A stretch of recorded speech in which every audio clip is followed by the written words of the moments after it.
Hi, this is DOSBox Mom, and welcome back to Let's Play Curse of the Azure Bonds. Once again, we're one space east of where we left off last time in that room where we were able to rest just before we ran into the red plume deserters. So we're going to step outside again and continue north. And this should be the last red plume patrol. Well, let's see. No, sinkhole here, which our ranger has just safely led us around. This should be a red plume patrol. Yeah, red plume checkpoint just before we get to the Pit of Moander. The guards wave you through. You see before you the pit created by Moander in his last incarnation. Step forward to enter the dark demesne. Okay, and I think we will encamp just before entering, just in case something goes horribly wrong. You see 3 cultists lying dead on the floor. Just ahead of you, another cleric gasps for breath. The wounded cleric's eyes widen in fanatic triumph. He howls, "The chosen ones!" The cleric slams his fist against a protruding rock. The ceiling behind you collapses. You are trapped in the Pit of Moander. So we are not going to be able to get out this way. The cleric gives you one last triumphant glare, coughs blood, and dies at your feet. You hear the sounds of battle in the distance. There is a vague smell of baked bread. Okay. Well, I like baked bread. The body of a dead cultist lies in a pool of fresh blood. The sounds of battle seem to come from the door to the south. Again, that vague smell of baked bread. Okay. I know it's not the artisan bread in 5 minutes a day, people. Better not be. Green ichor covers the floor and walls.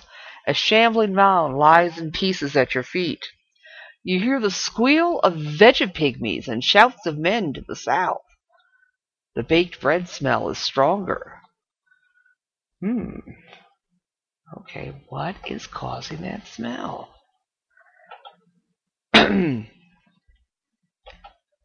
A pile of dead clerics, shambling mounds, and veggie-pygmies can be seen through the door to the west. Oh, here we go. As you watch, a cleric comes crashing through the door and dies at your feet. The baked bread smell is overpowered by the scent of tar. Ooh, somebody ruined that batch of bread. A sudden deathly quiet descends over the environs. You see a female fighter and a strange-looking lizard man. The sharp scents of violets, brimstone, and honeysuckle follow rapidly upon each other. The female fighter gasps, "They're bonded!" What do? Oh, it's parley.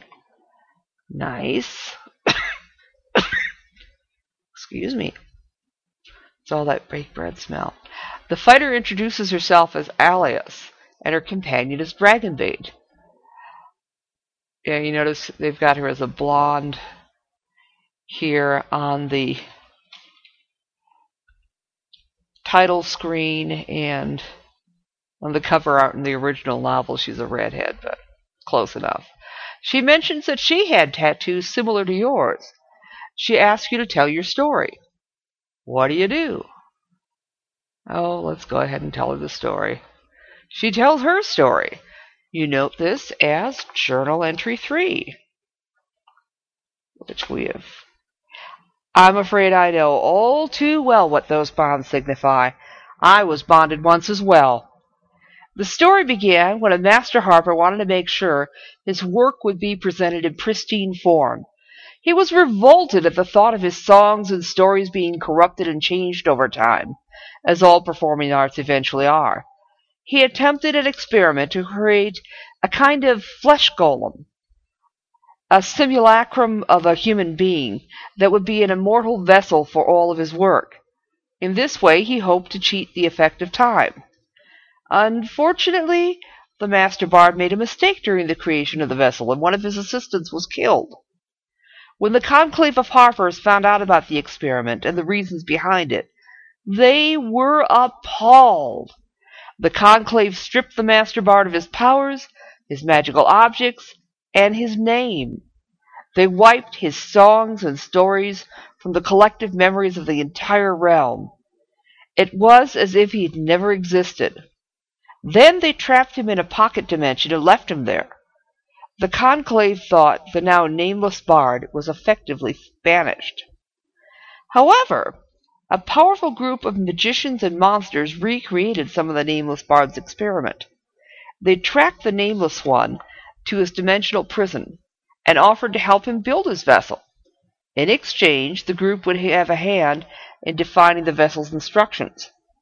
The nameless bard's obsession with his work blinded him to the evil intent of the group. He agreed to build another vessel. I was the result of their efforts. In order to bring me to true life, they needed to sacrifice a being of truth and goodness. The demon False kidnapped my companion Dragonbait from another dimension. Dragonbait's a saurian.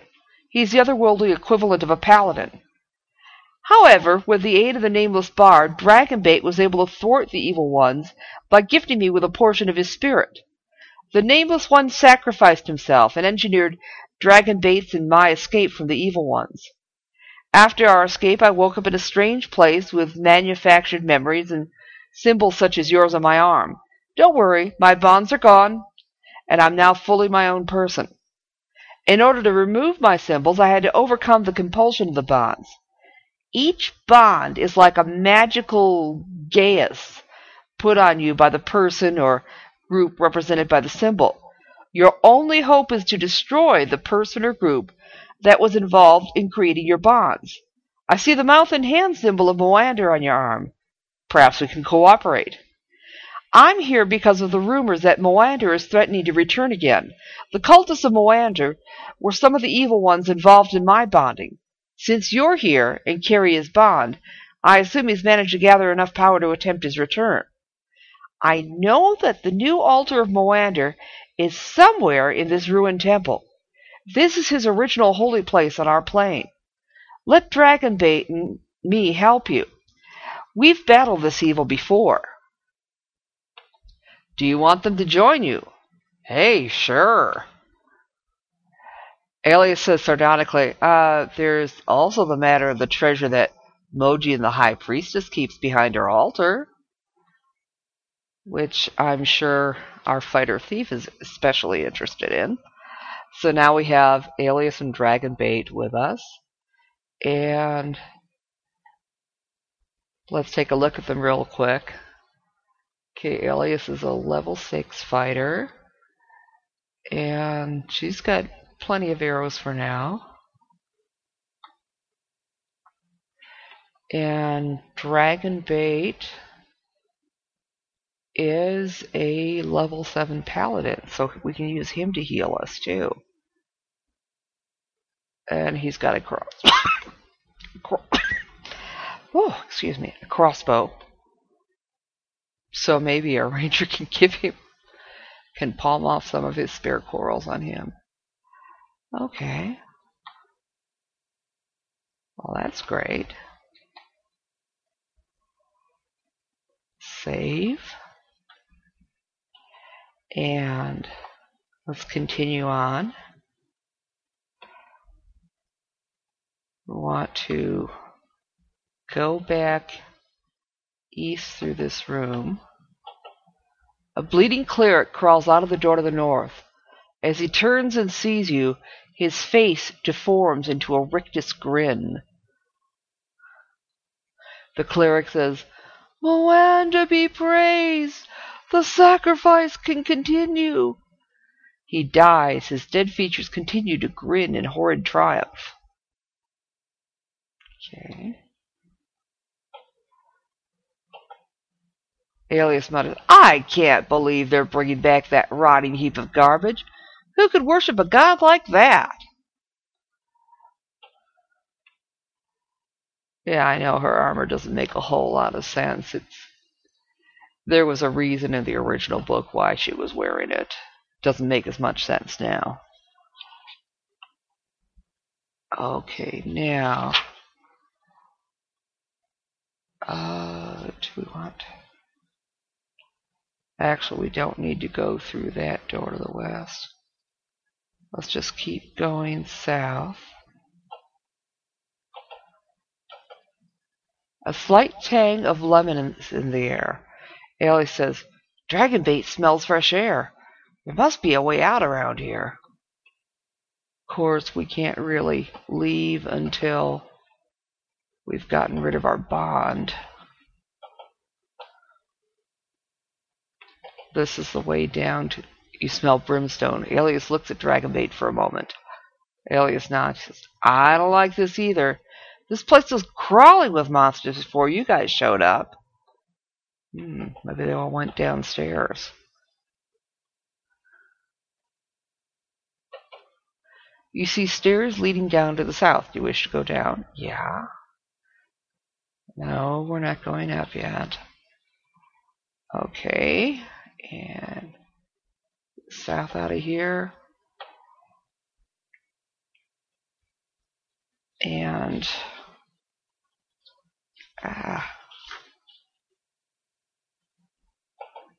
you see the mangled remains of a dead Zentrum fighter. What do? Well, let's examine the body. Grasped in the fighter's fist is an official-looking scroll with the seal of Zental Keep. You record its contents as Journal Entry 46, which we are now flipping to. Most respected Pit of Moander, the red wizard Dracandros has provided a magical sending to me, alerting me that you are planning to exterminate the subjects of our little test. Well, I realize that you are among the survivors of not only a banished god, but an earlier alliance. I must protest strongly your intention to eradicate our subjects before they're fully tested. If you carry out this mad plot and slay our pigeons, then Dracandros, myself, and Lord T will all be forced to hunt you down and slay both you and anything you choose to bring onto this plane. Do not doubt that we can do so. Remember that I represent a more active power that is still at work in this part of the realms, and will take poorly to your hostile actions. Once the subjects have been fully tested, then we may slay them. One more thing. I performed the requested research for you, and you're wrong. It's only the gauntlets, not the appearance of Moander himself, which can devour the pool of radiance. This further weakens your argument to bring old Moldy back onto this plane. Yours in darkness, Lord Fazul Chamberlain of Bane, Zental Keep. Oh, joy. So we're pigeons, are we? Okay, and is there anything we want to look at in that room to the north? Not really. More veggie-pygmies. Skip that. Alias grabs Paxenarian's hand. Where'd you get this tattoo? What do you do? Well, tell the truth. So, the Dark Elf has taken the name of the organization I supposedly belong to. That's something I'll have to investigate. You know, one of the fake memories she had been implanted with was that she had been a member of a group called the Swan Maze.